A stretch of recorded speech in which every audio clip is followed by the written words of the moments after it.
पानी बरसाने वाली गाड़ी थी, आंसू गोला छोड़ने वाली गाड़ी थी, रबर गोली छोड़ने वाली गाड़ी थी, अग्निशमक की गाड़ियां थी, जैसे मानो किसी आतंकवादी से लड़ाई में आए हैं।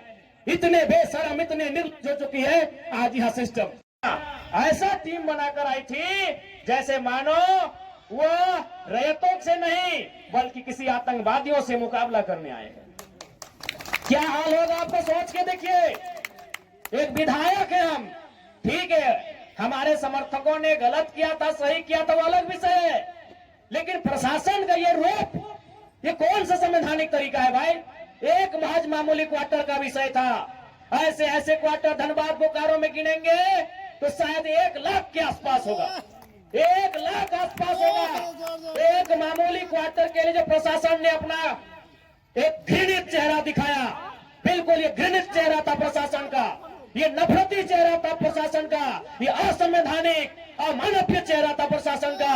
एक विधायक के साथ जब वो इस प्रकार का व्यवहार कर सकते हैं तो सोचिए आम ग्रामीण रैयत विस्थापितों का क्या हश्र होगा आने वाले सालों में। इसलिए आज मैं तमाम रैयतों से, जिन्होंने किसी परियोजना में, किसी कल कारखाने में कि डीवीसी की परियोजना हो या सीसीएल पीसीसीएल की परियोजना हो, जिन्होंने अपनी जमीन देने का काम किया है, आज उन्हें एक मंच में आने की आवश्यकता है। मैं आपसे यह आह्वान करने आया हूं। आज मैं एक विधायक हूं, एक 30 साल का युवा, एक सुनहरा सपना, एक सुनहरी जिंदगी हमारे सामने, लेकिन आज उस जिंदगी को ठोकर मार के हम कांटों की ताज को स्वीकार करते हैं। उस सुनहरी, उस मखमली जीवन को हम ठोकर मार के कांटों के रास्ते को चुन रहे हैं, जबकि आपको भी मालूम है हम माननीय हैं, फूलों का बिस्तर हमारा स्वागत करने के लिए तैयार है, लेकिन हम कांटों की राह चल रहे हैं। आज प्रत्येक दिन दर्जनों ठेकेदारों का फोन आता है, बैठेंगे विधायक जी, दर्जनों वीआईपी लोगों का फोन आता है, 2 मिनट बैठिए विधायक जी, और आपको भी मालूम है उनके साथ बैठेंगे तो क्या डील होगा, आपको भी मालूम है। करोड़ों में ना सही लाखों में तो डील जरूर होगा। यानी एक मखमली बिस्तर को हम ठोकर मार के कांटों के साथ चल रहे हैं। किसके लिए? झारखंड के वंचित आवाम के लिए हम चल रहे हैं। आज क्या कमी होगी? एक माननीय को क्या कमी हो सकती है भाई? हमें आवास मिलेगा, गाड़ी की सुविधा मिलेगी, टीए मिलेगा, हर प्रकार की सुविधा मिलेगी, भत्ता मिलेगा, हवाई यात्रा मिलेगा, रेलवे की यात्रा मिलेगी और लाखों रुपए की सैलरी मिलेगी। दरकिनार करते उस ऐशो आराम के जीवन को ठोकर मारते हुए हम आपके बीच विधायकी के साथ साथ अपनी जान को हथेली में लेके घूम रहे हैं। बताइए कोई झारखंड के इतिहास में ऐसे आज के इस दौर में एक भी विधायक का नाम बताइए। अरे विधायकी तो छोड़िए, हम अपने जान को हथेली में लेके घूम रहे हैं। जिस दिन 2 बजे रात को हम बेरमो में आए, हमारी गाड़ी में हमारा एक भी अंगरक्षक नहीं था। वे लोग सोच चुके थे, हमने कहा कोई दिक्कत नहीं है। हमने केवल ड्राइवर को फोन किया, वो भी अपने ससुराल में थे, क्योंकि आपको भी मालूम है मेरे घर में इतना जगह नहीं है कि हम 4 लोगों को ठहरने के लिए बोल सके। बगल में हमारे एक मित्र का घर है, वहीं रात रहने के लिए हम जाते हैं, वो विधायक है। हमने तुरंत कहा कि अगर हम अपने अंगरक्षक को लेने के लिए जाएंगे तो शायद 10 से 15 मिनट का लेट होगा, उतना देर में हम कम से कम डुमरी की दूरी पार कर जाएंगे। 20 किलोमीटर हम 15 मिनट में सफर कर जाएंगे, इसलिए अंगरक्षक को सोने दीजिए, हम अकेले आएंगे। हम अपने जान को, अपने जीवन को हथेली में रख के चल रहे हैं। किस लिए? ताकि आज झारखंड की शोषित वंचित जनता को न्याय मिल सके। तो आप इतना तो कर सकते हैं, एक 30 साल का लड़का अपने आराम के जीवन को छोड़कर, ऐसो आराम को छोड़कर आज आपके लिए कांटों के रास्ते में चलने के लिए तैयार है। आप कम से कम ये जो 15, 16, 50, 60 समितियां बना के रखे हैं विस्थापन के नाम में, क्या एक नहीं कर सकते हैं? आप जिस दिन एक करेंगे इनको यहां से उखाड़ के फेंक देंगे।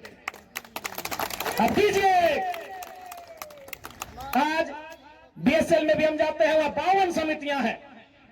विस्थापन मोर्चा, विस्थापन क्रांतिकारी मोर्चा, विस्थापन उलगुलान मोर्चा, तो विस्थापन इनकलाब मोर्चा, 52 से 50 समितियां हैं। आप अपने आप को एक कीजिए, आज अपने निजी स्वार्थ का त्याग कीजिए, आज अपने मन के मतभेद को त्याग कीजिए, क्योंकि आज अगर नहीं संभले तो याद रखिएगा आने वाले 20 सालों में, अरे आज तो कम से कम आपके हिस्से की बात कोई कर पा रहा है, आपकी हक की बात कोई बोल पा रहा है, आने वाले दिन अगर बोलेंगे ना तो शायद आपकी जबान काट ली जाएगी, बिल्कुल काट ली जाएगी। ये कौन सा रूप था, आप ही बताइए, कौन सा रूप था प्रशासन का? आज हो सके आज भी मेरी बातों को कुछ लोग तोड़ मोड़ के प्रस्तुत करेंगे कि विधायक के बोल सुनिए। अरे उनको नहीं मालूम है विस्थापन का दर्द क्या होता है। अगर वे विस्थापन को अध्ययन कर लेते तो शायद ये बोली बोलने का अवसर नहीं देखते। इसलिए आज मैं आपको स्पष्ट कहना चाहूंगा, और मैंने विधायक बनने से पहले ही कहा था, मैंने सांसद का चुनाव लड़ने से पहले ही कहा था कि आज जो हाल मैं देखता हूं पूरे झारखंड का, आज जो मैं अफसरशाही का व्यवहार देखता हूं, आज जो मैं प्रबंधन की मनमानी देखता हूं, मैंने बहुत दुखी होकर कहा था कि मैं पीएचडी का स्कॉलर हूं, लेकिन मैं शायद इस बात को आप लोग मेरा गलत कहें, लेकिन मैं कह रहा हूं कि कोयला अंचल में रहने वाले लोग जो विस्थापित लोग हैं वो हम दो, हमारे दो नहीं, 2 बच्चों को एक्स्ट्रा जन्म दीजिए और उनको केवल और केवल विद्रोह की भावना के साथ तैयार कीजिए कि आपको बदला लेना है। बिल्कुल इस मेरी बात से बहुत सारे लोगों की आपत्ति होगी कि माननीय कैसा बोल रहे हैं, लेकिन उनको क्या मालूम कि जिस जमीन को हमारे बाप दादा ने 1970 में दिया है, हमारे बाबूजी मर गए, लेकिन आप भी जवान बेटा वो बुढ़ापे की ओर चला गया है, लेकिन इंसाफ नहीं मिल पाया है। और ये तो गनीमत है। झारखंड के किसान भोले भाले हैं, झारखंड के किसान सरल हैं, झारखंड के किसान सीधे साधे हैं कि आज 1970 की लड़ाई को घिस घिस कर अपने जीवन को, अपने खून को गला गला कर लड़ रहे हैं। अरे ये बंगाल याद होगा तो 1964-65 का दौर था। एक दिन पहले कुछ जमींदारों ने, कुछ सामंतवादियों ने एक किसान को मारा था, उन्होंने नक्सलवादी और नक्सलवादी जैसे घटना को अंजाम दे दिया था। एक दिन पहले ये तो झारखंड के किसान हैं कि 70 साल से बर्दाश्त कर लिए, बंगाल के किसानों ने एक दिन बर्दाश्त नहीं किया था। आज आप नक्सलवादी सुनते हैं ना, नक्सली नक्सली नक्सली, ये डिक्शनरी का वर्ड नहीं है, नक्सली कोई पूरा वर्ड नहीं है। नक्सली बुरा हो सकता है, नक्सली वर्ड बुरा वर्ड नहीं है। नक्सली एक्चुअल में, वास्तव में बंगाल में दार्जिलिंग जो क्षेत्र है वहां एक गांव है, उसका नाम है नक्सलवाड़ी। नक्सली कोई डिक्शनरी का शब्द नहीं है जिसको हम लोग झारखंड में सुनते हैं नक्सली। एक बंगाल का गांव है, उसका नाम है नक्सलवाड़ी। उसी गांव में एक घटना घटी थी। किसानों को कुछ जमींदारों ने, जमींदार को आप प्रबंधन से ही तुलना कर सकते हैं, जमींदार को आप प्रशासन से तुलना कर सकते हैं, तो कुछ जमींदारों ने, उस किसान का नाम था जंगल संथाल, लगभग 6 फुट ऊंचाई का वो किसान था, उसका नाम था जंगल संथाल। उस किसान के कुछ साथियों को लाठी डंडे से पीटने का काम किया था। बदले में एक ऐसा क्रांति आती है, उसे आप नेगेटिव कहिए पॉजिटिव कहिए, वो विषय नहीं है कि आज उसे नक्सलवाद, नक्सली और नक्सलवादी का नाम दिया गया। वे किसानों की घटना थी। अरे उसकी तुलना में तो झारखंड के लोग सीधे साधे भोले भाले लोग हैं। आज 70 साल से पिस रहे हैं, आज 70 साल से घिस रहे हैं। आज कई पीढ़ियां बर्बाद हो गई।